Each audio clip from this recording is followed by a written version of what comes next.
Hello guys, কেমন আছো তোমরা সবাই? আশা করছি ভালো আছো। আজ আমার সাথে এমন কিছু ঘটেছে যেটা আশা আমি করিনি। এটাও আমার সাথে ঘটতে পারে সেটাও আমি ভাবতে পারিনি। এখন কিন্তু আমি চলে এসেছি মাঠের মধ্যে। এই চারিপাশের জমিগুলো দেখতে পাচ্ছ, এই চারিপাশের জমিগুলোতে এখন ধান রোয়া হয়ে গেছে এবং ধান রোয়ার পর চারিপাশের জমিগুলো দেখতে কত সুন্দর লাগছে। আর আমি আমার ছোট ছোট বাচ্চাদেরকে নিয়ে চলে এসেছি এই মাঠটার মধ্যে। কি করলাম এই মাঠের মধ্যে তোমরা পুরো ভিডিওটা দেখতে থাকো, বুঝতে পারবে। Let's go. Oh hello guys, কেমন আছো তোমরা সবাই? আশা করছি ভালো আছো। তো তোমরা দেখতে পাচ্ছ আমি একটু এসছি বাইরে দিয়ে, মানে আমাদের বাড়ির বাইরেটা একটু এসছি। কারণ শীতকালের সময় তো বাড়িতে সবসময় বসে থাকতে ভালো লাগছে না, বাড়িতে সবাই আছে, আম্মু আব্বু ভাই সবাই আছে। তো এই জন্য একটু বাইরে দিয়ে বের হলাম যে বাইরেটাও একটু দেখি। তো সেই থেকে বসে বসে একটু ভিডিও গুলো এডিট করে নিচ্ছিলাম, কারণ তোমাদেরকে তো ভিডিওটা আবার দেখাতে হবে কি করছি না করছি। তো একটু আমরা এই দিকটাই বেরিয়েছি। তো এটা হচ্ছে আমাদের মাদ্রাসা, তোমাদেরকে দেখাচ্ছি। তোমরা একটু ওয়েট করো, তোমাদেরকে দেখাবো। তো তোমরা দেখতে পাচ্ছ আমি ইউটিউবে অনেক কষ্ট করে অনেক চেষ্টা করছি ইউটিউবে, অনেক কষ্ট করছি ভিডিওগুলো এডিট করে আর করে ছাড়ছি। তো তোমরা প্লিজ একটু ভিডিওটা যদি ভালো লেগে থাকে লাইক করো। আর আমার ভিডিওর মধ্যেও যদি কিছু কমতি থাকে যেটা তোমাদের মনে হয় যে আমার ভিডিওর মধ্যে এটা কমতি আছে, তো তোমরা সেটা কমেন্টে আমাকে জানাও। যেহেতু তোমরা যদি না জানাও তাহলে আমরা বুঝবো কি করে যে এটা এটা কমতি আছে আমার ভিডিওর মধ্যে। তো তোমরা ভিডিওটা দেখো। এটা হচ্ছে আমাদের মাদ্রাসা এবং মাদ্রাসার সাইড। তো তোমাদেরকে দেখাচ্ছি। এই তো দেখতে পাচ্ছ এটা হচ্ছে আমাদের পুকুরের পাড়। তো এটা হচ্ছে মাদ্রাসার এই সাইডটা। এখানে মাদ্রাসার ছেলেগুলো সবাই খেলাধুলা করে। আর এই দিকটা হচ্ছে গ্রাম। এখন সব চাষবাস হচ্ছে, তোমরা তো জানো এই টাইমটায় চাষবাসের সময়। তো আমি এখন বাড়ি এসেছি, তো এখন চাষবাস চলছে। আর এটা হচ্ছে আমাদের মাদ্রাসা। এটা হচ্ছে মাদ্রাসা, মাদ্রাসার ভেতরের ফুটেজটা তোমাদেরকে উম যা হোক করে আমি ক্যাপচার করে বীজখানে ঢুকিয়ে দেবো, তো সিনেমেটিক ভাবে। তো তোমরা দেখতে থাকবে, তাও তোমাদেরকে বাদ থেকে দেখিয়ে দিচ্ছি। এটা হচ্ছে আমাদের মাদ্রাসা। আর এটা হচ্ছে মানে আমাদের গ্রামে অনেক পুকুর আছে, ঠিক আছে? তো গ্রামে অতগুলো পুকুরের থেকে সবচেয়ে ভালো পুকুর হচ্ছে এই একটাই পুকুর। তো এটাই হচ্ছে সব থেকে ভালো পুকুর। তো এখানেই আমরা গোসল করি। তো দেখতে পাবে আজকে আমার একটা বন্ধু এসছে বাইরে থেকে কাজ করে। এই দেখো, ছেলেটা এসছে বিদেশ থেকে। এই ছেলেটাকে দেখতে পাচ্ছ? এটা হচ্ছে ছোটবেলাকার একটা বন্ধু। এটা হচ্ছে আমাদের পুকুরের পাড়, এখানে আমরা গা ধুই। তো আর তোমাদেরকে দাঁড়াও মাদ্রাসার ভিডিওটা দেখাই। এটা হচ্ছে মাদ্রাসাটা দেখতে পাচ্ছ? এই দিক থেকে তোমাদেরকে দেখালাম। আর একটা ভিডিও অ্যাড করে দেবো মাদ্রাসার, তোমরা দেখে নেবে। তো ভিডিও তোমাদেরকে কেমন লাগছে তোমরা কমেন্ট করে জানাও। বাড়িতে এসেই স্নান করতে যাব বলে সমস্ত কিছু নিলাম। বাইরে বের হয়েই দেখছি আমার মামাতো ভাই মোটর ভ্যানটা বাগাচ্ছে। ওর যে গাড়ি, সে গাড়িটাকে নিয়ে খুবই ব্যস্ত, গাড়িটাকে নিয়ে বাগাচ্ছে। আর এই যে দেখতে পাচ্ছ এই ছোটো বাচ্চাটিকে, এটা হচ্ছে আমার মামাতো ভাই। আর এদিক থেকে দেখতে পেলাম আমার বন্ধু বাইক নিয়ে আসছে দোকান থেকে। এদের দোকানের একটা ব্লগ আমি কিছুদিন পরে ছাড়বো, তো তোমরা সেটার জন্য ওয়েট করো। সারপ্রাইজ ব্লগ থাকবে সেটা। আমার বন্ধুটা এসে দাঁড়ালো এবং আজকে আমরা এক জায়গায় যাব সেটার জন্য আলোচনা করছিলাম। এই দেখতে পাচ্ছ এই ছোটো বাচ্চাটা, এটা হচ্ছে আমার মামাতো ভাই।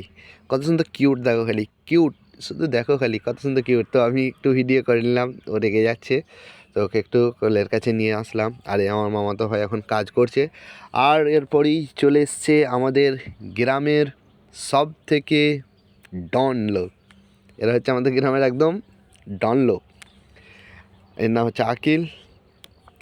পেছনের যে ছেলেটা আছে ওর নামটা আমি ভুলে যাচ্ছি। এরা হচ্ছে গ্রামের এখন ডন, ডন ব্যক্তি যাদেরকে বলা হয়। আর 3 নম্বর ডন হচ্ছে এই যে এটা হচ্ছে আমার মামাতো ভাই, এও ডন। মানে গ্রামেতে এদের কথাই চলে, কোনো কিছু ঝামেলা মারপিট সব জায়গায় এদের কথা চলে। এরা হচ্ছে গ্রামের ডন ব্যক্তি। এ তো আমার মামাতো ভাইটা এখন কাজ করতে খুবই ব্যস্ত, কারণ তার গাড়িটার কিছু একটা প্রবলেম হয়েছে। সেই প্রবলেমটা সলভ করার জন্য সে অনেকক্ষণ ধরেই চেষ্টা করছে, কিন্তু খুঁজে পাচ্ছে না যে গাড়িটার মধ্যে কী প্রবলেম হয়েছে। সে দেখতে পাচ্ছে না যে গাড়িটার মধ্যে কী প্রবলেমটা আছে, খুঁজে পাচ্ছে না। আমি একটু সাপোর্ট করলাম, সাইডে আমার আর একটা ভাই দাঁড়িয়ে আছে, সেও একটু বলে বলে দিচ্ছিল। তো এখন অনেক চেষ্টা করে অনেক কষ্ট করে কমপ্লিট হয়ে গেছে। এখন দাঁড়িয়ে আছে এবং ও কোনো রকম চেষ্টা মেষ্টা করে কমপ্লিট করে ফেলেছে। এখন চলে যাচ্ছি সরাসরি আমরা গ্রামের মাঠের মধ্যে, যেটা তোমাদেরকে প্রথমে বলেছিলাম, সবাইকে নিয়ে এখন গ্রামের মাঠের মধ্যে চলে এসেছি। এটা আমার বন্ধু। আর এই দেখো চালু হয়ে গেছে পানি। এই পানির উপরে আমি পা দিয়ে দাঁড়িয়ে আছি। কত সুন্দর ঠান্ডা, একদম ঠান্ডাও না একদম গরমও না, মিডিয়াম পানিটা। এত সুন্দর লাগছিল। আর এই পানির সাথে স্নান করতে করতে সাইডের যে ভিউটা না, ওহ নাইস একদম। এত সুন্দর ভিউ, এই যে গ্রামের যে ভিউটা, এই ভিউটা তুমি কোথায় পাবে? কোথাও পাবে না। যে ভিউটা দেখতে পাচ্ছ, এই ভিউটা দেখে আমার একটাই কথা মনে পড়লো, তোমাদেরকে বলি সেটা। টুবডুব ট্যাঁড়াও ট্যাঁড়াও টুবডুব ট্যাঁড়াও। এই দেখতে পাচ্ছ আমার বন্ধু এখন নেমে পড়েছে স্নান করতে। তো প্রথমেই পানি দিয়ে পাইপটাকে ভালো করে ধুয়ে নিচ্ছে। তো পাইপটা তুলতে পারছে না এখন। ও আমাকে তুলে দেওয়ার জন্য বলছে, কিন্তু আমি তো ভিডিও করতে ব্যস্ত। ও আমাকে ডাকছে। তো বাচ্চা ছেলেগুলো চলে এসছে। বাচ্চা ছেলেগুলো ওকে পাইপটা তুলে ধরে আছে আর ও স্নান করছে। দেখতে পাচ্ছ তোমরা, বাচ্চা ছেলেগুলোকে দিয়ে ও কাজ করাচ্ছে। তো ছোটো ছোটো বাচ্চা ছেলেগুলো খুবই আনন্দ করছিল এখানে, খুবই মজাক মস্তি করছিল। এত মস্তি করছিল ছোটো ছোটো বাচ্চা ছেলেগুলো, কি বলবো। আমরাও এদের বয়সে আমরাও এরকম মস্তি করেছি। আমারও অনেক ভালো লাগছিল ওদের স্নান করা দেখে, ওদের মস্তি দেখে, ওদের আনন্দটা দেখে। আর আর এই যে বাচ্চা সাইডের বাচ্চা ছেলেটাকে দেখতে পাচ্ছ, এই ছেলেটার একটা কীর্তি দেখবে, তোমাদেরকে দেখাই। তোমরা একটু ওয়েট করো, জাস্ট দেখতে পাবে। ওই ছেলেটা মানে এই যে মাঠটা দেখতে পাচ্ছ, এই মাঠের মধ্যে চলে গেছে এবং মাঠের মধ্যে যেয়ে পুরো কাদাতে শুয়ে শুয়ে আসছে। আমি তো দেখে অবাক, কী করে করছে। আমার তো ভয় লেগে গিয়েছিলো। এখন এরা স্নান করছে। তো ওরা বলছে যে ভিডিও বানিও না, আমি তাও বানিয়ে নিলাম। ছোটো ছোটো বাচ্চা ছেলেগুলো তো ভিডিও বানাতে বারণ করছিলো, তাও বানিয়ে নিলাম। আমাদের এই যে ভিউটা, আমাদের এই যে মাঠের ভিউটা, এই ভিউটা কোথাও পাবে না গাইজ। এই ভিউটা দেখার জন্য শুধু আমাদের গ্রামের মাঠেই আসতে হবে তোমাদেরকে। আর তোমরা কমেন্টে জানাও কেমন লাগছে তোমাদেরকে এই মাঠের ভিউটা। এখন এই ছোটোবেলা ছেলেটা পাইপটাকে তুলে ধরেছে এবং সবাই মিলে স্নান করছে। আমিও স্নান করব। তো আমি একটু দাঁড়িয়ে আছি, আমি একটু খালি গায়ে দাঁড়িয়ে আছি। আমিও স্নান করব। ঠান্ডা একটু লাগছিল বলে করিনি। চারিপাশের জমিগুলো দেখো কত সুন্দর রোপণ হয়েছে। ধানগুলোকে রোপণ করে দিয়েছে। ধান রোপণ করার পর একদম ফুল পানি দেয়নি, হালকা পানি দিয়েছে। যেহেতু ফুল পানি দিলে এটা ডুবে যাবে, ধানটা নষ্ট হয়ে যাবে। এখন আমার বন্ধুটার হয়ে গেছে স্নান, ও উঠে পড়েছে, আমিও নামবো। তো ভাবছি এখন, চুলগুলো উস্কো খুস্কো হয়ে আছে, ভাবছি।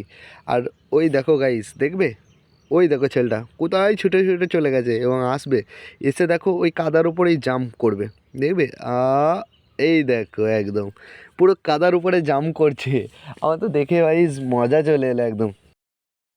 আর এটা হচ্ছে আমাদের গ্রামের ভিউ। আর এই ভিউই মস্তি আমাদের। এখন ওরা স্নান করতে ব্যস্ত, আমিও ভিডিও করতে ব্যস্ত। তো তোমাদেরকে ভিডিও কেমন লাগছে তোমরা কিন্তু কমেন্টে জানাবে। ভিডিওটা যদি ভালো লেগে থাকে লাইক শেয়ার সাবস্ক্রাইব করবে। আর কমেন্ট করে জানাবে যে ভিডিওর মধ্যে কি কমতি আছে। যদি কিছু কমতি থাকে তোমরা যেটা বুঝতে পারবে, সেই কমতিটা তোমরা আমাকে বলবে, কমেন্টে জানাবে। আমি সেই কমতিটা শুধরে নেব। তো এখন আমি ভিডিওটা শেষ করছি। এই মস্তির ঘটনাটা আমার সাথে ঘটে গেল। ভিডিও তোমাদের কেমন লাগলো কমেন্টে জানাতে ভুলবে না। ভিডিও যদি ভালো লেগে থাকে লাইক করো, সাবস্ক্রাইব করো। আর আমার ভিডিওর মধ্যে যদি কিছু কমতি থাকে সেটাও কমেন্টে জানাও। সেই কমতিটা আমি শুধরে ভিডিওটা তোমাদের জন্য আরো ভালো করে তোমাদের সামনে পেশ করার চেষ্টা করব। তো ভিডিওটা অবশ্যই ভালো লেগে থাকলে লাইক করো আর আমার চ্যানেলটিকে সাবস্ক্রাইব করো। তো রাখলাম, ভিডিওটা দেখো। আমার আরো ভিডিও ছাড়া আছে, সেগুলোও দেখো। তো রাখছি, বাই, ভালো থেকো, টেক কেয়ার, গুড লাক।